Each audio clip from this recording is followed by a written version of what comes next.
धन्यवाद। सबको जय शु सबको जय यीशु।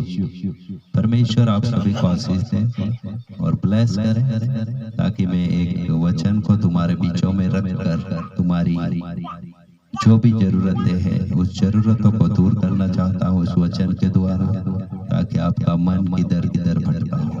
हालेलुया। इसीलिए मैं दिलीप भाई, परमेश्वर आप सभी को आशीष करें और ये वचन के द्वारा सभी को बदले।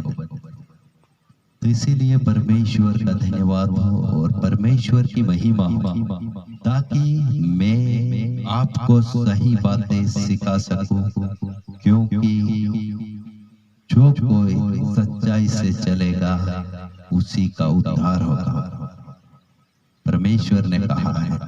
इसीलिए मैं इस बात को आपके बीचों में रखता हूँ। तो यहाँ पर परमेश्वर ने बहुत सारी ये पृथ्वी बनाई है, जैसे कपास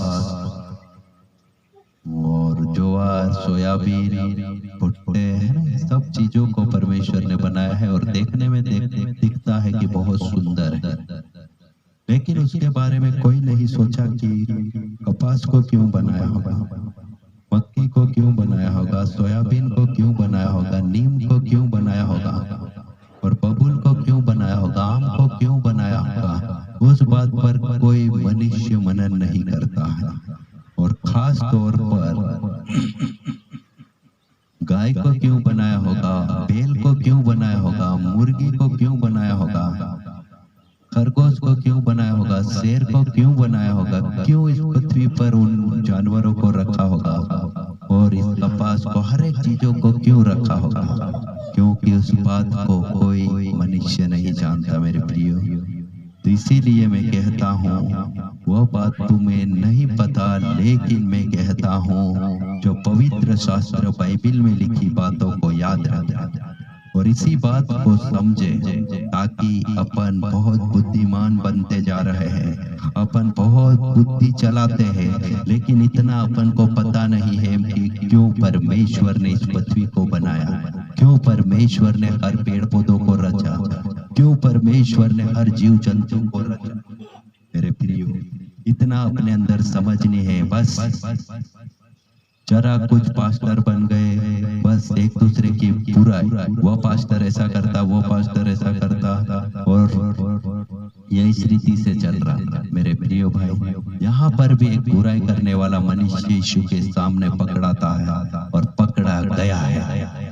तो इसीलिए मैं भी कहता हूँ कि तुम भी कभी भी पकड़ा ना जाए, नहीं तो तुम भी एक विरोध में पड़ोगे। यहाँ की जेल तो ठीक है, यहाँ की मार तो ठीक है, लेकिन वहाँ की मार और वहाँ की जेल तुम जब देखोगे, जब वहाँ पर जाओगे और वहाँ पर बैठोगे, तो याद आ जाएगा उस लाजर और धनवान के बारे में कि वह धनवान उस ज्वाला में पड़ा हुआ तड़पता था और कहता था कि मेरे 5 भाई और है, उसे भी बचा। लेकिन मेरे प्रियो, वो दिन आने से पहले ही तुम सुधर जाओ, समझ जाओ, ताकि परमेश्वर आपको स्वर्ग में ले चले। मेरे प्रियो, जीरे जब भी कुछ नहीं मिल रहा है, कुछ नहीं, बस अपन प्रभु की महिमा के लिए इस पृथ्वी पर बनाए हुए हैं और बनाए गए हैं। मेरे प्रियो, पेड़ पौधे, हर जीव जंतु परमेश्वर की महिमा करते हैं। तो अपन तो सबसे मूर्ख मनुष्य है जो आज परमेश्वर के विरोध में चलते हैं। तो इसीलिए बाइबिल के अनुसार ही अपन सुधर जाओ कि प्रभु क्या कहता है और किस रीति से अपन को चलाना चाहता है। तो यहाँ पर मैं बातों को रखता हूँ, जैसे लूका की पुस्तक 23 अध्याय में लिखा, 23 का 39, 40, 41, 42, 43 में। तो यहाँ पर कहा गया है, यीशु को जब क्रूस पर चढ़ाया गया था, तो वहां पर उसके आइट साइड दाहिनी और बाईं की ओर चोरों को भी लटकाया गया था। तो यहाँ पर मैं एक बातों को बताता हूँ कि यहाँ पर सच्चा मनुष्य एक है और चोरी करने वाले, विरोध करने वाले 2 हैं। तो इस पृथ्वी पर भी जान जाओ कि कितने मनुष्य सच्चे हैं और कितने मनुष्य झूठे हैं। लेकिन मन फिराव का परमेश्वर बात करता है। तो यहाँ पर दो झूठे थे, लेकिन एक ने तुरंत मन फिरा लिया। तो मैं भी आज इस वीडियो को बना रहा हूँ, इस वीडियो को देखकर ही आप मन फिरा लें, ताकि उस धनवान के समान उस ज्वाला में ना तड़पे। मैं यही बात को रखता हूँ, अपनी बड़ाई ना चाहो, अपना घमंड अपने साथ ही नष्ट हो जाएगा उस नरक कुंड में।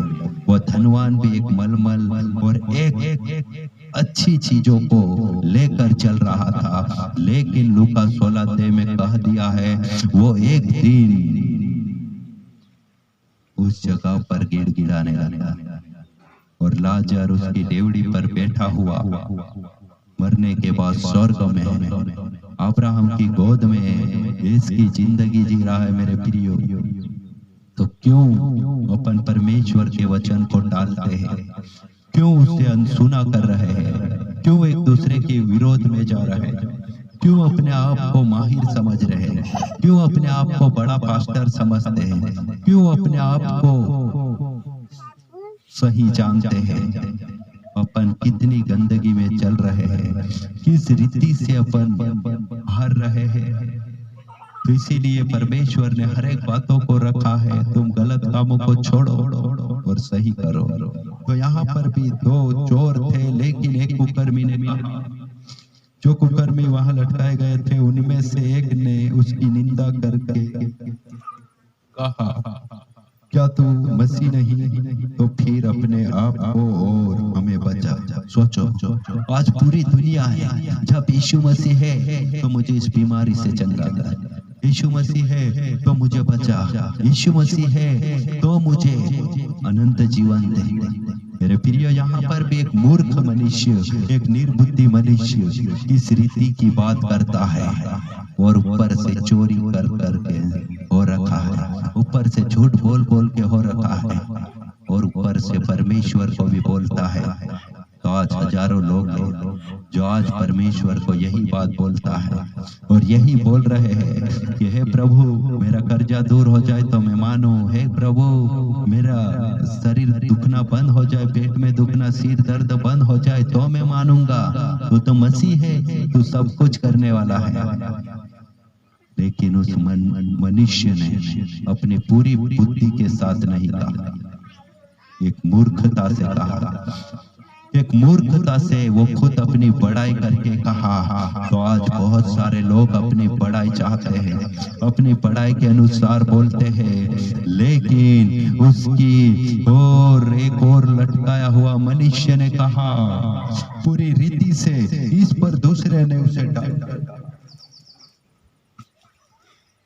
दूसरे ने उसे डांट कर कहा, क्या तू परमेश्वर से भी नहीं डरता? तू भी तो वही दंड पा रहा है और हम तो न्याय अनुसार दंड पा रहे हैं, क्योंकि हमने अपने कामों का ठीक फल पा रहे हैं, पर इसने कोई अनुचित काम नहीं किया। सोचो, आज एक सामने वाला पूरी रीति से अपने गुनाह को कबूल करता है, लेकिन आज मनुष्य है जो गुनाह करके भी बोलते हैं कि मैं तो बहुत अच्छा हूँ। मीटिंग में जाकर अच्छी अच्छी बातों को प्रचार करेंगे और कहेंगे कि बुराई नहीं करना, झगड़ा नहीं करना, चोरी नहीं करना, एक गाल पे मारे दूसरा गाल भी मारना, बस फेसबुक व्हाट्सएप पर बड़ी बड़ी डींगे मारना, जैसे याकूब की पुस्तक में कहा है, वहां पर पूरी रीति से कहा, डींगे मारने वाली एक दिन तड़पेगी, डींगे मारने वाला एक दिन तड़पेगा। वैसे ही वहां पर एक दूसरी जगह लटकाया हुआ मनुष्य डींगे मारते हुए कहता है, और एक जगह पूरी रीति से अपने मुंह पर लगाम लगाए हुए कहता है। तो वहां पर एक ने कहा, अपन तो न्याय अनुसार अपन दंड पा रहे हैं, इसीलिए मैं कहता हूँ अपन सच्चे बने।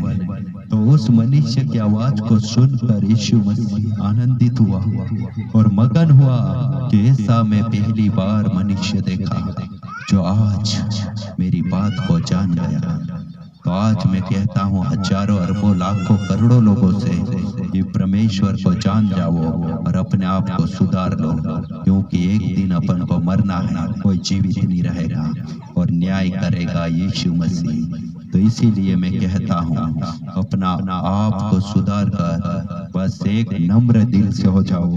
तो परमेश्वर ने उसे कहा, उसने उससे कहा, मैं तुझसे सच कहता हूँ कि आज ही तू मेरे साथ स्वर्गलोक में होगा।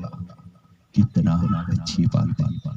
तो तुरंत अपने मनों को बदलो और सब गलत कामों को छोड़ो, घमंड छोड़ो, अपनी दादागिरी छोड़ो, हर गलत काम को छोड़ दो, क्योंकि अपन एक दिन मरने वाले हैं, नष्ट होने वाले हैं और अपना न्याय होना जरूरी है। तो इसीलिए परमेश्वर को जो बात अच्छी लगती वही बात करो, जो बात लिखी है बाइबल में। हाँ तो हाँ, ना तो ना, बस सच। और एक दूसरे की बुराई ना करो, भूखे को भोजन दो, प्यासे को पानी दो, बस यही धर्म है सबसे बड़ा। यही मैं कहता हूँ, भूखे को जीवित को खिलाओ, मरे हुए को नहीं, सिर्फ जीवित को। तो इसीलिए यहाँ पर तुरंत एक मनुष्य यीशु के साथ स्वर्गलोक में चला गया, और जो मूर्ख, दादागिरी, घमंड, वो तुरंत नरक कुंड के लिए चला गया। तो मेरे प्रियो, आज इस बात को लिख ले और इस बात को समझे कि अपन एक मनुष्य है और अपनी उम्र बस 120 वर्ष है मेरे प्रियो। तो अपन समझे और सोचे। इसीलिए परमेश्वर आप सभी को आशीष दे और सभी को इस वचन के द्वारा बढ़ाए करके परमेश्वर का धन्यवाद हो। और परमेश्वर हर रीति से आप लोगों को आशीष करे और एक मनुष्य जैसे क्रूस पर लटकाया उसके समान आपको बनाए, ताकि आप सभी परमेश्वर के साथ चलें। तो बस मैं इतना ही कहना चाहता हूँ, परमेश्वर आप सभी को आशीष करे। तो प्रभु का धन्यवाद हो और प्रभु का लाखों करोड़ों बार धन्यवाद हो। तो प्रभु आप सभी को आशीष दे और ब्लेस करें, ताकि परमेश्वर आशीष करने वाला है। तो सबको जय मसीह की। और ऐसे ही इस वीडियो को सुने, ताकि मैं 3 भाग बना चुका है कि परमेश्वर अपन को क्यों चंगा करता है, तो मैं उसके बारे में अपन